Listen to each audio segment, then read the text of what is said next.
On today's show, ultimately, you're going to end up with a 44-man roster that's going to be represented by 40, 41 different schools from the East or the West. So it's a very intricate process. A lot of thought and a lot of time goes into making those selections.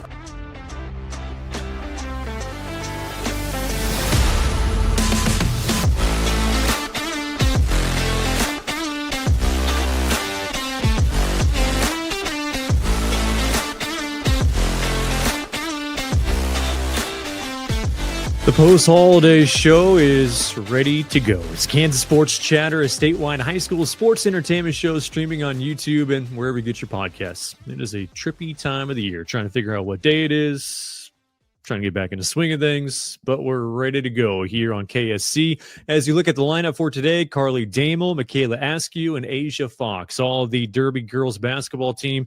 We'll start things off with our leadoff question. Brent Maycock, a staff writer for KSHSAA Covered, will talk about the great football career of Carter Hike of Nemaha Central, and also how things are going with the extra games to the basketball schedule as you look back at the start of the new year. Rob Cole, head coach of the Blue Valley North swim team. You talk about dynasties and a lot of success. Coach Cole will join us here for our quality time interview. Brice Kesler with Kansas Shrine Bowl, getting ready to announce those selections for the Shrine Bowl this upcoming summer. He'll join us to see where things are at with the Shrine Bowl. And Gabi Giovannetti, a member of the Washburn University women's basketball team and from Bishop Miege High School, will be our next level talents toward the end of the show. Hey, big thanks to our sponsors once again. It is Meyers Enterprises for all your digital advertising needs. Make sure you contact Meyers Enterprises. And SPX, specialized video wall solutions. You can install one in your gym, your facility. Contact SPX with specialized solutions. We will get things started with today's leadoff question. It's today's leadoff question with Karlie Demel, a member of the Derby High School girls basketball team. Karlie, the question today, who is the best player that you have faced in high school so far? The best player that I've played against in basketball so far, I think would be Aubrey Shaw with Blue Valley North. I think she was so good, and she's at Harvard right now. And she just had, amazing court vision. She could really shoot the ball. She really ran her team. She had great sportsmanship. She was just a great all-around player. What was the preparation like before playing, somebody of that caliber? So I didn't guard her, but we all just practiced really hard all week. And it was just, we know we're playing against the best girls, so we have to practice as hard as we can all week. So, yeah. Do you remember any of her numbers? How did you do against her? So we did lose that game in the state championship, and I think she probably had more than 20 points. And a lot of assists. So she definitely, I don't want to say carried her team, but she had a big part in that championship. What's it like mentally for you when you're going up against a player of that caliber and even a team like that, but specifically an individual? I would just say guarding some of the best players in the state, you have nothing to lose. You don't have anything to prove against them.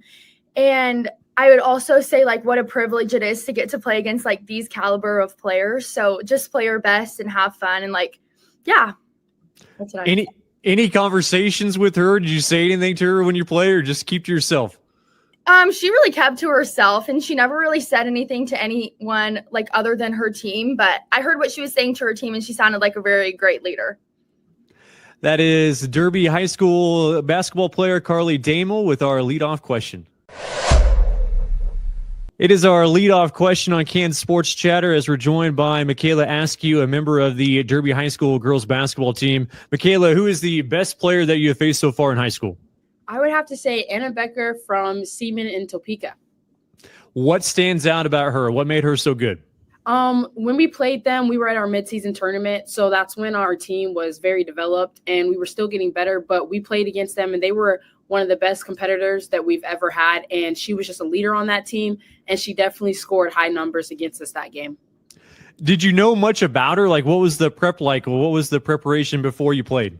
We actually knew nothing about this team. So when we were going out there, I remember that game specifically because we were training and practicing, but we actually had no idea what that team was coming to us with. But they really standed out, and we really did talk about them the rest of our season. How tough is that when you're kind of learning your preparation on the fly as far as the scouting reports and those types of games? Like, how tough is that? It's actually really tough because you never know what you're going up against until you're in the game, and you just have to adjust and go along with the game. And it's just mostly about playing basketball. But at the rate when we understood who we were playing, that team they already had their hold on us. But they were a great team altogether, though. Any specific plays that stand out from that ball game, whether she made them or maybe something that you did? In general, they were shooting logo threes. They were making perfect cuts. They were a great communicating team, and they understood each other well. And even if they hadn't played long together, the chemistry that they had, it was pretty much unmatched. So that team, that was a great team. How much as a player, you always hear coaches talk about, those good competition makes teams better, but even as a player, how much does that help you throughout the season? Oh, it helps us a lot because we try to keep up with we do well in our conference, and it's about the time when we get to state when we start having more of our difficult games. So it's great to play teams in between where they give us a bit of a challenge so that we're able to be ready for teams later on in the season when it really matters. That is Macayla Askew, a member of the Derby High School girls basketball team, with our leadoff question. It is today's leadoff question with Aysia Fox, a member of the Derby High School girls basketball team. Aysia, the question today, who is the best player that you have faced so far in high school? For me, I would have to say the best player I faced in high school is Asia Lee from Olathe North. What stood out about her? She's a very versatile player. She's a good leader. She plays great defense, and her speed, she just works hard overall. She was a good matchup for me, I feel like. So you mentioned a good matchup for you. What was it like guarding her? What were some of the things that you tried to do to slow her down? I just tried to make sure I stayed with her, just stayed on her at all times, very close, even held onto her jersey, just make sure she did not try to get the ball. What's it like mentally when you're going into one of those games where you're going to face an individual like that? Mentally, I try to think positive, tell myself I can do this, and just have good thoughts. Do you remember any of her numbers in that game? What were some of her stats? I'm pretty sure she had more than 20 points, definitely a lot of rebounds, assists. Yeah, she had a little bit of everything, a lot of everything. When you're in a game like that and you're playing someone like that, do you say anything to her afterwards, or do you just kind of mind your own business? I told her a good game. I told her she's a good player and gave her respect on her game. After that ball game, what did that do for you, just as far as your preparation, knowing, what type of player you just saw? For me, that just gave me a heads up of I'm going to play more players like that. And it helped me in the long run and this year in state as well. That is Aysia Fox, a member of the Derby High School girls basketball team. A lot of talent in that room. Karlie Demel, Macayla Askew, and also Aysia Fox, members of the Derby girls basketball team, with our leadoff question. Don't miss this Thursday's program. We're going to have a special show for the New Year's Day program where we will have a top 10 countdown of the most viewed videos from our YouTube channel, starting from number 10, working our way up to number 1. We'll bring in a couple of special guests that'll join us to talk about the countdown. Some of them might surprise you that made the top 10 most viewed from YouTube as far as just what gets out there and what gets popular. So it's going to be a fun show coming up this Thursday for our 2025 top 10. We'll take a break. When we come back, Brent Maycock, staff writer for KSHSAA Covered. We'll talk about the high school football career of Carter Hike. He had a lot of milestones. That and more with Brent Maycock after this. Here's a hard truth. If your business isn't using AI in its marketing, you've already fallen behind. But there's an advertising agency in Kansas that can get you back up to speed. That agency's name is Meyers Enterprises Media Research. The name sounds dry because the company's run by engineers, not salespeople. They use superior research and analytics that drive results with surgical precision. Marketing doesn't have to be a gritty battle in the trenches. Your business can win from the box. Visit their website, mediaresearch.agency, to learn more. Moving right along here on Kansas Sports Chatter, it's time for story time. Our opportunity to talk to one of the Aysia coverage staff writers, Brent Maycock, joining us now. Is you in that holiday mood right now as we get ready for the month of January, Brent? For you though, I want to go all the way back to the football season. A guy that stood out that you were able to cover quite a bit, and we talked about him a little bit, was Carter Hike of Nemaha Central, and just like what he accomplished in his career. Like, I wanted to get your take on it because I know you have your story out there at KSHSAA.com. Like, I don't know, like he's in the top 2 with, for career yards for rushing, and obviously number 1 for career touchdowns. So what was it like just kind of even getting some of the input from Carter after they were able to win that state championship again this fall? Yeah, he was a guy that was really motivated because his freshman year, he stepped right in, and he didn't have a starting job on that team that won a state title his freshman year, but his older brother was the star of that team, Cooper Hike. And, watching Cooper kind of lead that team, that really motivated Carter. And, he said he and Cooper really have a friendly rivalry, so to speak, the sibling rivalry that anything you do, I want to be better at. And so, Cooper was actually a member of Nemaha Central's first state championship team when he was a freshman. So he finished his career with bookend state titles. And, so that was something that Carter really set his mind out to. I think the yards and all the records and everything that he set was just a byproduct of him trying to get Nemaha back and stay on top in Class 2A, throughout his career, and especially once he took over as the starting quarterback. And probably one of the most impressive things, besides the state championships for me with Carter, was just the sheer amount of the carries that he would have. Because you would always think, okay, well, there's no way he's going to be running as well as he was from carry number 2 to carry number 32. But like he was, like it didn't matter how many carries he needed in the game. Like he just kept chugging. Yeah, and I think, to be honest, carry number 32 was probably better than carry number 2. I mean, he was a guy that as the game went on, he just got stronger and stronger, and that's what made him so tough. Saliba had that song a few years ago called "Click Click Boom," and that's kind of the way Carter Hike had his career. He would he'd run for 3, he'd run for 5, he'd run for 6. He'd have these just pounded out, maybe a no gain or maybe a loss of yardage, and then all of a sudden, boom, he's gone for a 60-yard touchdown run. And so he was one of those guys that was very patient in the way that he let things come to him. Although, if you talk to Glatzik, he said, Carter was a guy that wanted to score every single play. But, he realized that wasn't the nature of how things were going to go. And, after losing that great offensive line 2 years ago that had Holden Bass, who was a top 11 selection, Abe Hilbert, and some other guys, they really had to kind of build that line back up. And last year, for him to have the season that he did, a lot of that, was behind a line that was, very new, very young,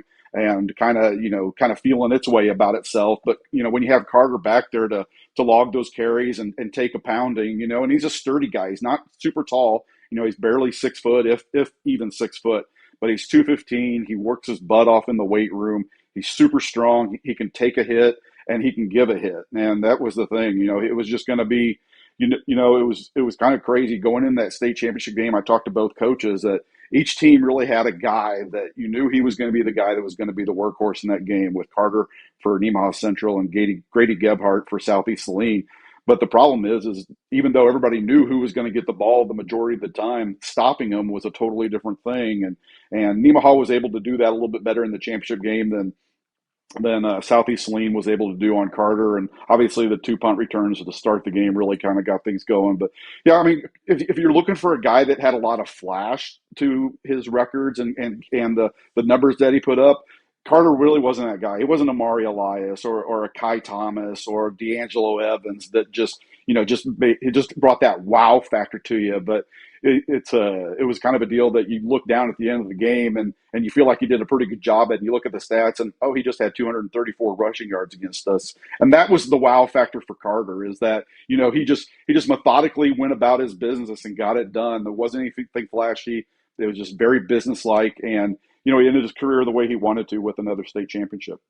Transitioning into now the winter sports as we're in our Christmas break, Brent. But I mean, the extra games for basketball, now you can go up to 23 games. How much more excitement have you seen that as just far as the scheduling was concerned in this first semester? I think it's been really good. I think, you've seen a lot of different tournaments kind of pop up around the state that have brought in teams that wouldn't normally play each other. And, sometimes you get that in the midseason as well. But a lot of times your midseason, you got league tournaments that go on and you don't have as many of the tournaments like the Dodge City Tournament of Champions or the Burlington Invitational, the McPherson Invitational, some where you get teams from all across the state coming to one region. But I think with this, these more games allowed, people really stocked up in December and created some really nice showcase events out there. You had a good one out in Garden City last week, and your championship game ended up being two teams from the Frontier League playing on the girls' side with Ottawa and Tonganoxie. But so it's crazy they traveled all the way to Garden City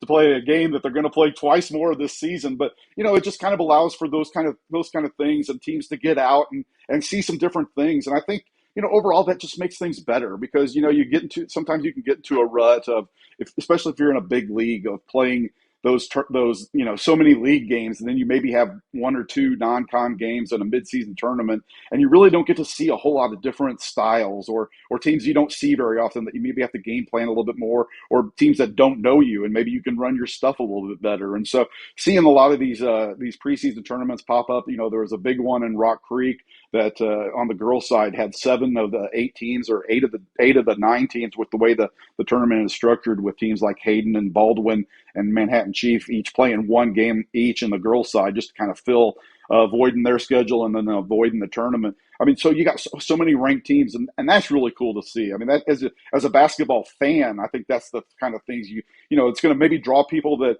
I'm not going to go to that tournament, Rock Creek. And then you look at the field and you go, oh, Silver Lake, Heston, Hayes, Hayden. I mean, and on and on. I mean, you just look at the bracket there and you go, hey, maybe I will just go sit down and watch like state caliber type basketball being played in December. And I think that's a really cool thing.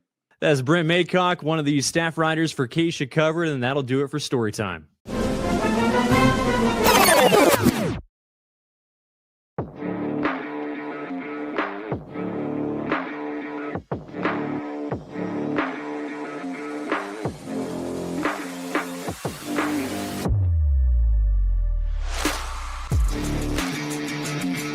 SPX Specialized Video Wall Solutions.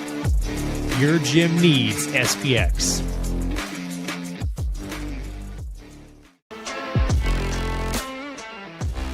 Welcome back on the show. It is time for our quality time interview, an opportunity to spend a little extra time with our next guest. Rob Cole is that guest, and he is the head coach of the Blue Valley North swimming teams, both the boys and the girls. Coach, appreciate you coming on for you this time of the year, like before the before Christmas part of the season. What is that feeling like for you going into the season? Well, actually, making sure everybody, has all their physicals in and their grades are good and just being their overall health, because it's just the time of the year when the kids tend to get sick because they're around each other. What's the preparation like for you before the season? Like, how much are you trying to at least kind of, I don't know, say script, but get everything in line and just kind of figure out where you're at the beginning of the year? Well, I would say I probably spend at least, 5 hours a week, once September comes, just kind of prepping, practices, looking at, how the kids are doing in their club meets and things like that. Just kind of get an idea of, what they may be able to help us and participate on the team with the races that they prefer to swim. And then we do some conditioning things with dryland. Do a couple times of those a week, and we also send workouts out for kids to do for dryland. We're not allowed to work with them swimming wise, but we do dryland. Yeah. How much can you garner from observing their club meets and just kind of seeing those results? How much stock do you put into those? Well, the kids, do, especially the boys, they grow, and I think that changes events for a lot of the kids. We'll have some kids that will do, I don't know, they could do up to 4 different events, at the state meet over their tenure. A lot of them do that. They kind of move around based on where they're improving, where the kids are needed in certain positions on the team. Girls wise, they tend to the two that they come in with, they tend to do those a lot of times. Yeah. So it's a little bit different, boys and girls. Well, you look at your squads and what they've been able to accomplish over the last few years, previewing this year, what's left in the cupboard for Blue Valley North? Well, I mean, I would say we're rebuilding this year. We lost a lot, but we have some good quality upperclassmen that will compete well, and we have a fair amount of underclassmen that are developing, and we're hopeful that maybe if not this year, over the next upcoming years, they will make their stamp and at the state meet as well. You mentioned trying to figure out which races to assign these swimmers. Like, what else kind of goes into that? Is it as simple as, hey, this is your preferred race and this is what you like to do? Like, how much time do you spend trying to figure out all the pieces and where they should go? Well, we do look at from year to year. Some races has a lot of seniors that obviously leave the sport and move on to college, and so those spots need to be filled. So we see who can make an impact on those races initially. We also look at, overall participation with their own program to see if some kids are better suited to maybe not go in one of their main races to go into a different one. So that way we can govern more points per individual at the meet.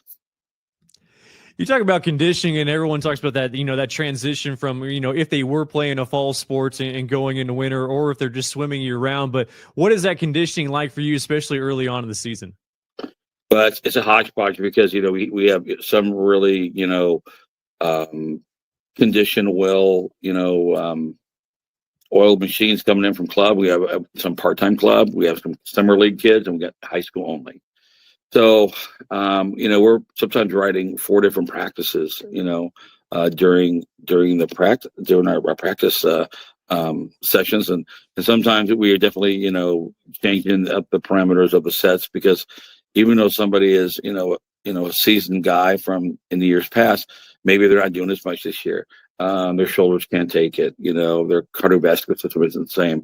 So we have to, sometimes handle them with kid gloves and just give them a little bit less and let them make their way, into shape at their own pace.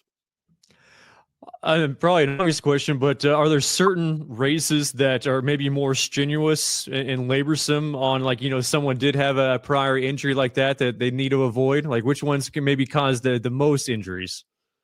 Wow. I think it depends on kid, but I mean, obviously doing a lot of repetitive swimming in the middle distance and distance races, if they're not in shape, really can have a bearing on potential, injuries. But we do a lot of injury prevention, and try to limit the amount of yardage that they do, especially in the first few weeks, to make sure that they are healthy as they can be. You talk about the conditioning as well, and even like weight training for swimming. Is there anything like specific? Because you talk about like using your just overall entire body for swimming. Sometimes it seems like any specific training that you would do or specific lifts that you would recommend for swimmers? Shoulders and back are really the primary, muscle groups for swimming. We do, quite a bit of CrossFit type of things. Core work obviously is stressed. Again, a lot of shoulder injury prevention. We do some medicine ball work. We look at it as strength training, and injury prevention. We don't look at it as weight training. We do some weight training, but we do things like assisted pull-ups, and we do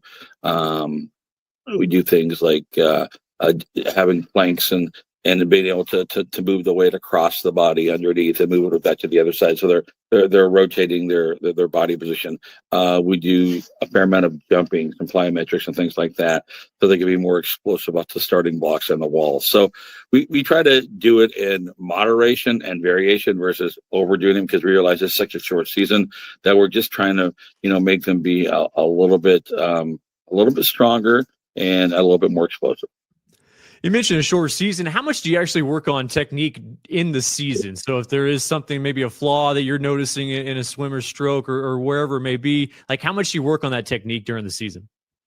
I would say that that's a daily thing, and it depends on, if kids are adapting to it, the change that you're asking them to make quicker than others. Some kids take a little more time. And so, then we can move them over to an open lane with one of the other coaches, and they can actually, get out an iPad and look at their strokes and videotape them and give them a little more feedback. So if we need a quicker fix, that's what we tend to do.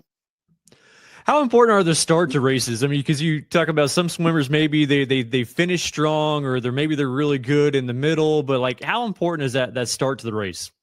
Obviously, in the 1500s, every start's really important because it's, it can give them some fresh water to swim in. It can also give them a little more confidence if they're up there, farther in the race than what they normally are.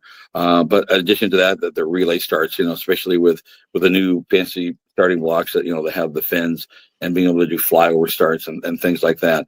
That is also another key component. So really for the 50s and 100s and the relay races. Rob Cole, head coach of the Blue Valley North swimming teams, joining us here on the show. Why coaching for you? Like, what got you into swimming and then eventually coaching? Well, twofold. Number one, my high school swim coach was almost like a second dad, and he's a really great guy. And he's in his 80s now, and he always was a great person. The way he treated the kids very fairly and equally, and give a lot of positive feedback and a little bit of tough love every once in a while was is part of it. My college coach was definitely more tough love, but he kind of taught me more the ins and outs of actually preparing myself each day to be a coach. So both of them had a different influence with me, and that's why I really love giving back to the sport and obviously just working with the kids daily. Being at Blue Valley North and just that Kansas City area, like, what's the swimming culture like in Kansas City? And you talk about just even the competition among all the other KC schools. Well, it seems like every school has a few good swimmers. The kids are diverse, and they'll have some great kids. I think what happens is what you develop the other kids over 4 years, and of course some schools just have a little bit more kids that swim year round, and from time to time one school will have a 3 to 5 year run where they have some more kids than others, and you'll see that. We've been fortunate to have a little bit of that run ourselves in recent years. So, but it does kind of go around in the Kansas City area because, kids, will, get a little faster, through the time, and there'll be some hot rods that will come in from time to time to support both of those things.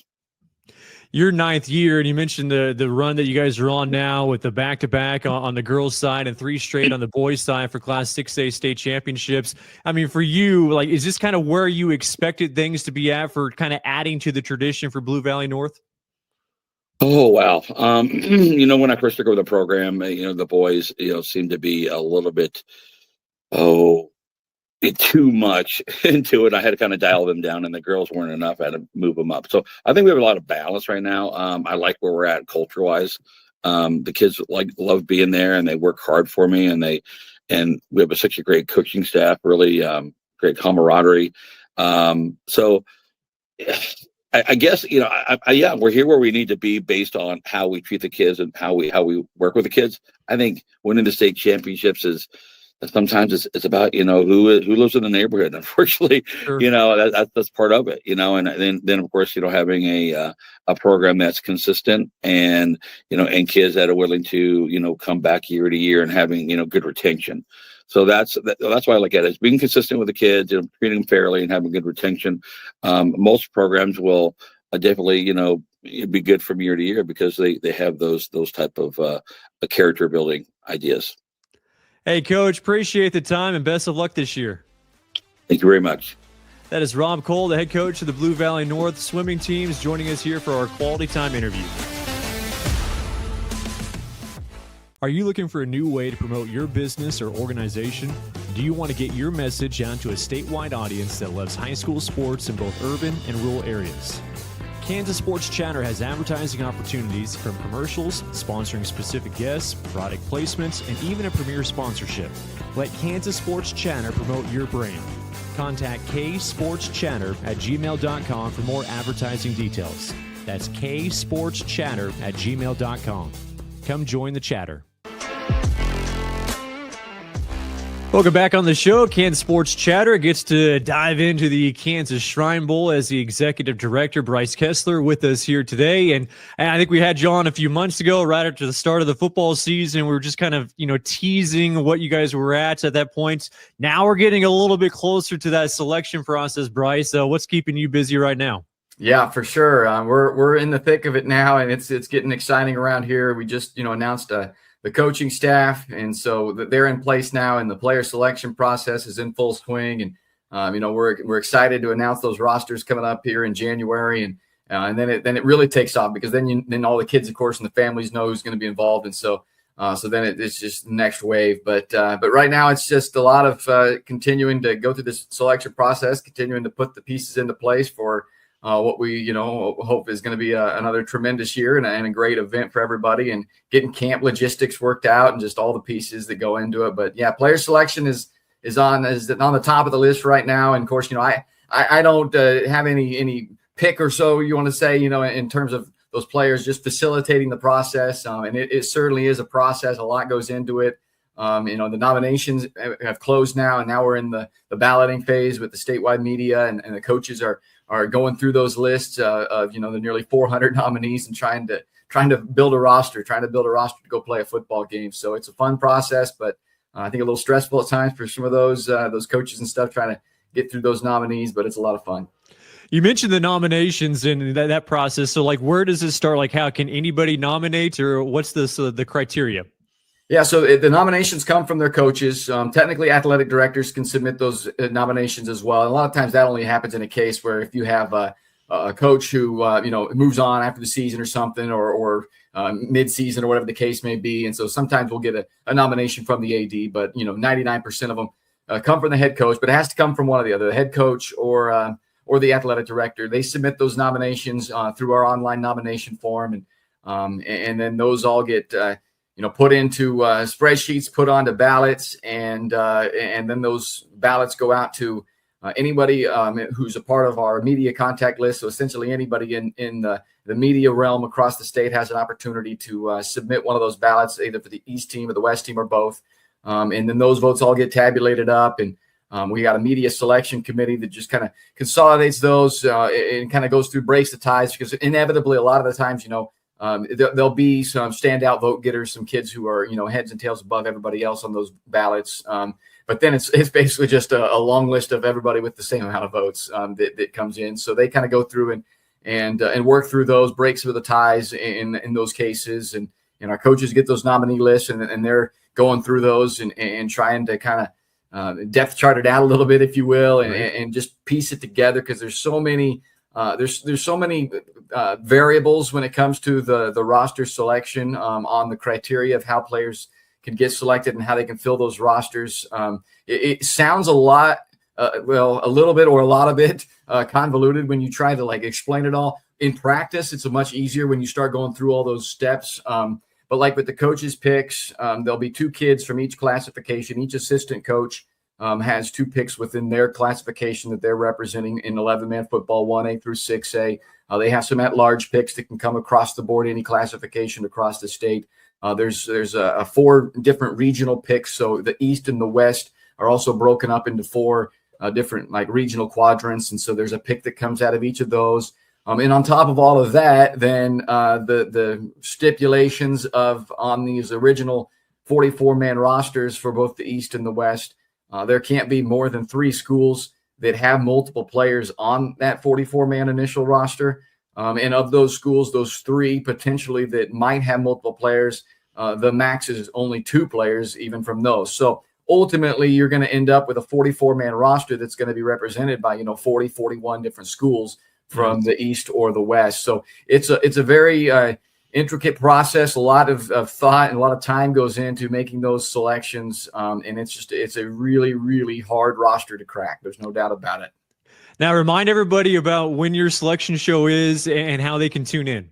Yep, January 11th this year on Sundays when we're going to do the selection show. So in the last several years, we've done it on January 1st, which is kind of fun, New Year's Day and all that.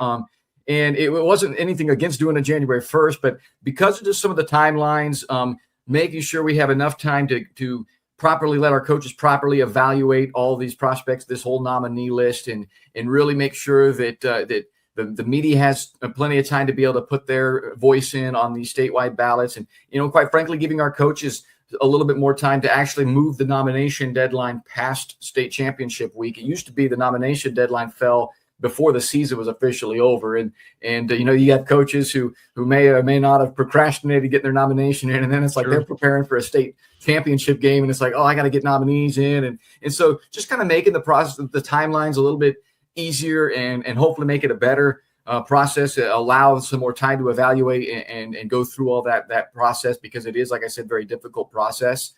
Pushed it back just a little bit. And so we're going to do it like the old Selection Sunday in college basketball. It's going to be Selection Sunday for Kansas Shrine Bowl this time around.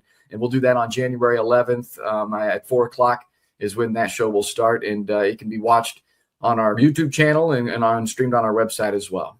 What goes into that prep for you? I mean, I guess kind of like your old broadcasting days. I know you and Chet do an excellent job, but like kind of what goes into that for you when you're getting ready for that broadcast? What goes into it for me is, okay, and here's the name, Chet, take it away. He's so knowledgeable, man, and he can just talk about all these kids. He talks to so many coaches and sees these kids and talks to those kids themselves. And, he is an encyclopedia of knowledge when it comes to that. So, my work really is just I get the list from our production guy who it's just they just randomly generate it. So those 44 names when you're watching the show, there's no rhyme or reason to the order they're coming out. We do that for a reason, so you can't just sit there like, I guess, alphabetically, well, they're past me, I guess I'm out, so it's just completely random, the 44, but, we know ahead of time, obviously, who's coming up next. But that's those 44 guys. We get the list from our production guy and Mike Nelson. And then I just kind of, I try to come up with a little nugget to be able to throw it to Chet and let him kind of talk about the accolades of the kid.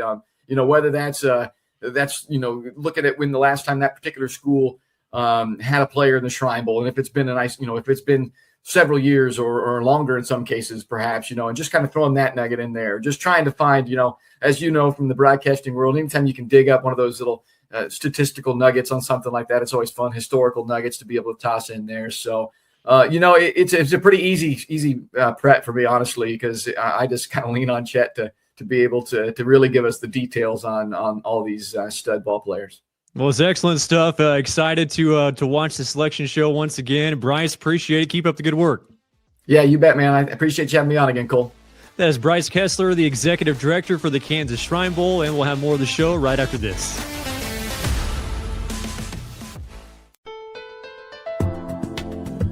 The key to a great game is sportsmanship. It is essential to show respect to your opponents, teammates, coaches, and yourself. Playing hard, being fair, and having fun are what sportsmanship is all about. Whether you win or lose, congratulate your team and opponents for their hard work and dedication. Good sportsmanship is about demonstrating integrity, fairness, and respect. Let's show the world what true sportsmanship is all about this season.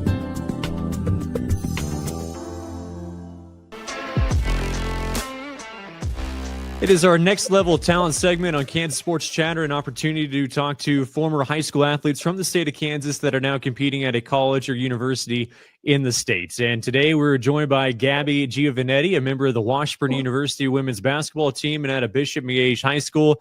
Gabi, for you, I mean, this time of the year, what's it like that pre-Christmas schedule? So like that first semester of basketball, what's that like for you?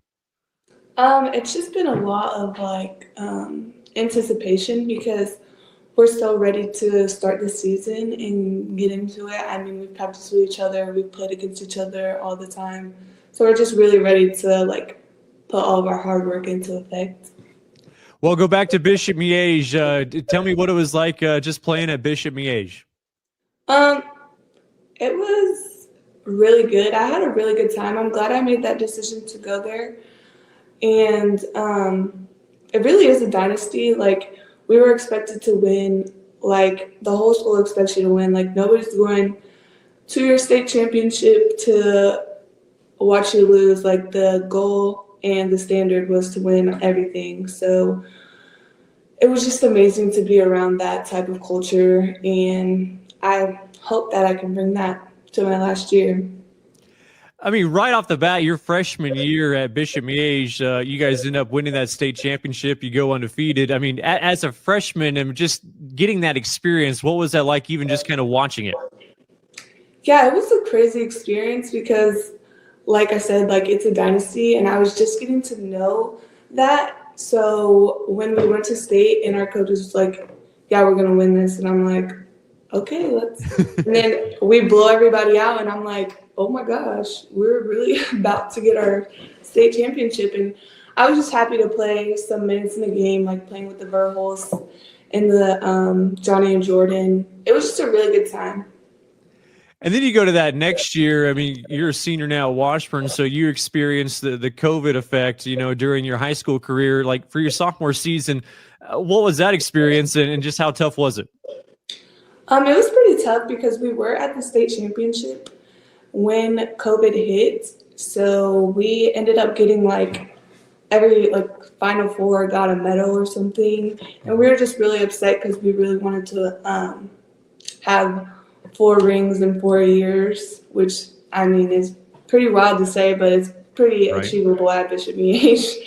But yeah, it just kind of sucked, and then just all the schooling, and then we didn't get to practice as much, and yeah. And then getting back at it and then winning it your junior year, how important was that for you, especially after that COVID year, to get back out on top? It was very important because we knew, my sophomore year, that we were supposed to win it. So coming back and just hungry and wanting to beat everybody by 20 plus, yeah, it was just an amazing feeling. Following your time at Bishop Miege, what was the recruitment like, and why'd you choose Washburn? The recruitment process was good. It was a couple D1, C2s. I didn't really know what Washburn was until I came on a visit, and I just absolutely fell in love with it. The campus, everything's growing at Washburn. They have renovations going all the time. Right now, our gym is almost done, and they redid the whole thing. So yeah, it's just, I knew I was home when I stepped on campus, and they have a lot to offer, and I just wish everybody would know how good Washburn is and how nice it is as well. You end up starting 20 games that for your freshman season at Washburn. Did you expect that? Were you kind of aware of what you might be able to, as far as playing time was concerned, in your freshman season? No, I did not think that was going to happen.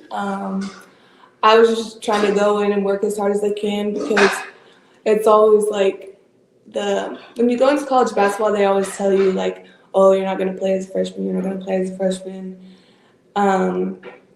So just getting on the floor, working really hard, and realizing that could be a possibility for me was pretty amazing. And I had full support from all my teammates, so that's always good. Last year, you shot 85% from the free throw line. Have you always been a good free throw shooter? I don't get to the line that much, but yes, I am a good free throw shooter. We practice a lot of that in practice, and just getting extra reps in that because they're 3 points, so you need to knock them down. Can you get to 90% this year? Yes. Okay. I will. Hey, for you, being from Shawnee and playing in the MIAA, where I feel that Kansas City area is kind of, I don't want to say the heart of the MIAA, but, pretty central location for it. How special is it just being able to play at Washburn and in the MIAA, being from Shawnee? It's very special. Obviously, my mom can make a lot of the games, and I've had a lot of people come out and support, which just means a lot to me because I'm really close with my family, and I want all my friends to come see me play. Kansas City is where they host the MIAA tournament, so it's just down the street from my house, so a lot of people could show up and support us. Gabi, appreciate the time. Best of luck this season. Thank you. That is Gabi Giovannetti, a member of the Washburn University women's basketball team and out of Bishop Miege Catholic High School. Are you a person that's always on the go? You can still easily keep up with Kansas Sports Chatter with the audio podcast. Hear each episode on Spotify, Apple, or wherever you listen to your podcasts. Make sure to follow the Kansas Sports Chatter podcast. The last show of 2025 is in the books for Kansas Sports Chatter. We will start the new year with a special episode. It is our 2025 Top 10 Countdown, where we'll run through the most viewed video clips from the Kansas Sports Chatter YouTube channel. So it'll only be the YouTube video views, and we'll run through those top 10. We'll also bring in a couple special guests to help us with that top 10 countdown. Don't miss it, coming up this Thursday for Kansas Sports Chatter. Everybody, we'll talk to you in 2026. Thanks for joining us here on the show.